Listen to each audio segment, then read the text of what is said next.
अगर नींद नहीं आ रही है प्रॉपर, तो मान के चलिए सबसे ज़्यादा जो इन्वॉल्व होगा वो आपका ब्रेन होगा, इरिटेटेड सा रहेगा। और अगर ब्रेन इरिटेटेड रहेगा तो जो बहुत सी चीज़ें जो चलती रहती हैं बॉडी की मैकेनिज़म्स में, वो सब हैम्पर होंगी।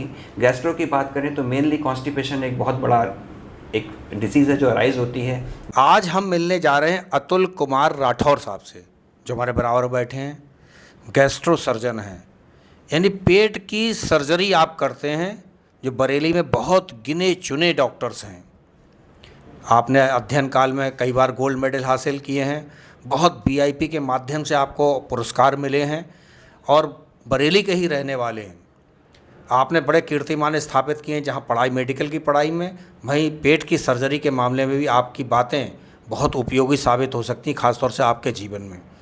अगर आपके बच्चे लापरवाही कर रहे हैं, फास्ट फूड, जंक फूड, ऐसी चीज़ें खा रहे हैं जो पेट के लिए बहुत नुकसान पहुंचा सकती हैं, या फिर आपको खट्टी टिकारे आ रही हैं, या आपका लाइफ स्टाइल खान पान गड़बड़ है और कहीं ना कहीं आपको पेट की गंभीर बीमारियां हो सकती हैं, लेकिन इन गंभीर बीमारियों से विपरीत परिस्थितियां आने से बचा जा सकता है अगर आपने पूरा वीडियो डॉक्टर राठौर का सुन लिया।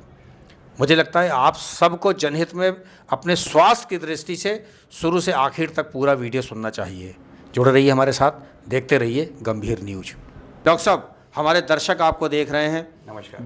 बहुत दिक्कतें पेट की हो रही हैं, पता नहीं खान पान की गड़बड़ियाँ हो रही हैं, पता नहीं लाइफ स्टाइल बदल गया है, क्यों बदल गया है, नौबत ऑपरेशन तक की आ जा रही है, आप भी महसूस कर रहे होंगे। तो डॉक्टर साहब कुछ कहना चाहेंगे? नमस्कार, आपके माध्यम से सबको बोलना चाहूँगा, आजकल पेट रिलेटेड चीज़ें काफ़ी ज़्यादा बढ़ गई हैं। हर एज ग्रुप में बहुत सारे रिस्क फैक्टर्स हैं, बहुत सारे रीजंस हैं जिनकी वजह से प्रॉब्लम्स होती हैं। जैसे स्टार्ट करें बच्चों में, तो आजकल ये देखा गया है कि बच्चों को घर का खाना बिल्कुल भी पसंद नहीं है। बाहर के चिप्स हो गए, चाउमीन हो गए, या जितने भी कलर्ड फूड हैं या प्रोसेस्ड फूड हैं, वो बच्चों को ज़्यादा पसंद है, ना कि घर की दाल रोटी सब्जी। इसे खाने से लॉन्ग टर्म में कई सारी प्रॉब्लम्स अराइज होती हैं। तो इसके लिए ये है कि घर में ही उनको रखा जाए, घर में ही चीज़ें खिलाई जाएँ। कभी कभार चलता है महीने 1-2 महीने में, बट रेगुलर बेसिस पे अगर आप ये खिलाएंगे तो प्रॉब्लम होगी। सबसे बड़ा जो रिस्क फैक्टर है वो मिडिल एज ग्रुप, लाइक 20 साल से लेके 40 से 45 साल तक का है। इसके जो रिस्क फैक्टर्स हैं वो ये है कि एक तो सीडेंटरी लाइफ हैबिट्स हैं। हर आदमी आजकल बाइक से या लाइक कार से जाते हैं। साइकिलिंग पहले होती थी तो लोग फिट रहते थे, ठीक है, वो आजकल चलिए पॉसिबल नहीं है, तो आप जिम वगैरह या कुछ भी फॉर्म में रेगुलर एक्सरसाइज कर सकते हैं। एक्सरसाइज करना एकमात्र बहुत बड़ा रिस्क फैक्टर को अवॉइड कर देता है चीज़ें, तो प्रीफर करें कि एक्सरसाइज करें। दूसरा, खान पान में ध्यान दें। जितना बेसिक खाना खाएंगे, अनप्रोसेस्ड, कम मसाले, कम ऑयल का, उतना ज़्यादा इम्पॉर्टेंट है। कभी भी आपने नहीं सुना होगा किसी जानवर को फैटी लीवर हो गया, रीज़न यही है, वो चलते फिरते रहते हैं और नेचुरल खाना खाते हैं। तीसरा, अल्कोहल वगैरह चीज़ें जितनी कम रहें उतना ज़्यादा अच्छा है। और रिस्क फैक्टर में रहते हैं कि आप स्ट्रेस ज़्यादा ना लें। एक्सरसाइज करने से आपकी बॉडी तो ठीक रहेगी, माइंड भी ठीक रहेगा, तो ये दोनों पर्पस सॉल्व करते हैं। यही चीज़ें अगर आप नहीं करते हैं तो लॉन्ग टर्म में फिर जाके ये बहुत विकराल प्रॉब्लम्स को रूप देती है, जिसका फिर बाद में बहुत डिफ़िकल्ट हो जाता है मैनेज करना। तो मिडिल एज ग्रुप में 3-4 चीज़ों का ध्यान देना है। एक, एक्सरसाइज रेगुलरली करनी है, डाइट पे ध्यान देना है, खाने का रेगुलरली टाइम टेबल होना चाहिए, लाइक फिक्स टाइम पे ही आप खाना खाएं, प्रॉपर स्लीप लें। बस इतना करते रहेंगे तो पेट की काफ़ी प्रॉब्लम सॉल्व हो जाएंगी। खाने वाली चीज़ों में जो लाइक बाहर की चीज़ें हैं, उसमें बहुत सारे आर्टिफिशियल केमिकल्स हैं, बहुत सारी चीज़ें हैं। विनेगर है, उसके कई सारे मॉडिफिकेशंस करके, कलरिंग एजेंट्स हैं, ये सब चीज़ें हैं। ये अल्टीमेटली अगर आप बॉडी में लॉन्ग टर्म तक इंटेक इसका लेंगे तो पूरी जीआईटी को बहुत ज़्यादा डिस्टर्ब करते हैं, लीवर को भी टॉक्सिन्स के माध्यम से इन्फ्लुएंस करते हैं। स्टमक की जो लाइनिंग है उसको इरिटेट करके गैस्ट्राइटिस, क्रॉनिक गैस्ट्राइटिस के पन पड़ेगी।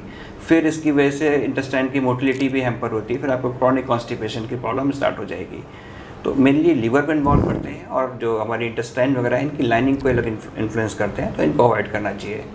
बाकी कॉफ़ी, चाय, ये सब ज़्यादा लेने से आपके गैस्ट्राइटिस ये सब प्रॉब्लम स्टार्ट हो जाएगी। ये रहा। नींद एक बहुत ही इम्पॉर्टेंट बॉडी की एक फिजियोलॉजी है, जिसमें बॉडी अपनी सारी जो चीज़ें होती हैं उनको एक तरीके से रीसेट करती है, या एक तरीके से बॉडी को सबको सिस्टमेटिकली ऑर्गेनाइज करती है।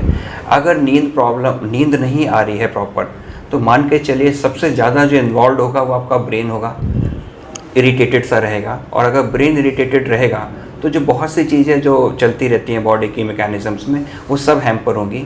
गैस्ट्रो की बात करें तो मेनली कॉन्स्टिपेशन एक बहुत बड़ा एक डिसीज़ है जो अराइज होती है जो लोग क्रॉनिकली स्लीप डिप्राइव्ड रहते हैं उनमें। तो नींद 6 से 7 घंटे की बहुत ज़रूरी है। 1-2 बार तो डकार आना नॉर्मल है, लेकिन अगर ये डकार इतनी ज़्यादा आ रही है कि आपकी डे टू डे लाइफ को हैम्पर कर रही है, या कई मरीजों में ऐसा होता है कि उन्होंने खाना खाया और वो ऊपर को छाती की तरफ ऊपर आ रहा है, मेरे मुंह में खाना आ रहा है या मुंह में खट्टा पानी आ रहा है, ऐसी प्रॉब्लम को हाइटिस हर्निया कहते हैं। इसका एक दूरबीन विधि से छोटे छोटे 4 या 5 चीरे से 1-1 सेंटीमीटर के एक ऑपरेशन होता है जिसे फंडोप्लाइकेशन कहते हैं, वो कर देने से ये प्रॉब्लम ख़त्म हो जाती है, फिर हमेशा के लिए नहीं रहती। नहीं कराते हैं या बहुत से पेशेंट्स होते हैं जो सिर्फ दवाई लेके काम चलाते रहते हैं, तो इसमें ये रहता है कि जब तक आप दवाई लेते रहेंगे ठीक रहेगा, जब आप छोड़ देंगे तो ये परमानेंट मतलब ठीक नहीं होता। दवाई खाते रहेंगे ठीक रहेगा, छोड़ देंगे दोबारा हो जाएगा। रीज़न क्या है कि एक वॉल्व होता है खाने के ऊपर के पाइप में और नीचे, वो वॉल्व की वीकनेस की वजह से ऐसा होता है। तो इसका बेटर लाइक परमानेंट इलाज ऑपरेशन ही है। फैटी लीवर एक टर्म है, 2 भागों में है, फैटी और लीवर। मतलब लीवर फैटी हो गया, मोटापा मोटा हो गया, फीवर। कई बार लाइक अल्ट्रासाउंड में पेशेंट रिपोर्ट लेके आते हैं कि हमारे लीवर में सूजन आ गई है। वो सूजन नहीं होती, उस लीवर के ऊपर फैट जमा होता है। लीवर के ऊपर फैट तभी जमा होता है कि जितनी बॉडी की रिक्वायरमेंट है उससे ज़्यादा फैट बॉडी में अगर है, तो जैसे पेट पे जम जाता है तो वो मोटापे के रूप में दिखता है। शरीर के अंदर जब वो जमा होता है तो वो फैटी लीवर के रूप में आता है।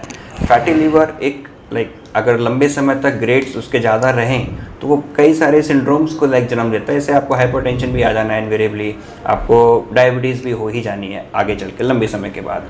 तो इसको जितनी जल्दी अवॉइड करके ख़त्म कर लिया जाए बहुत अच्छा है, अन्यथा फिर वो आगे लीवर को भी और क्रॉनिकली मतलब ख़राब करता रहता है। लास्ट स्टेजेस में जाके वो सिरोसिस में भी कन्वर्ट होता है। तो बेस्ट तरीका है इसको ख़त्म करने का कि आप अपना वज़न कम करके ख़त्म कर लीजिए। वज़न कम करेंगे तो चर्बी बॉडी के हर पार्ट से निकलेगी, तो लीवर से भी निकलेगी। यही हमारा उद्देश्य है। तो इसमें यह है कि आप अपनी तरफ से भी वज़न कम करिए, कुछ दवाइयाँ आती हैं उनके माध्यम से भी आपको हेल्प करेगी ख़त्म करने में। इसको ज़रूर कर लेना चाहिए।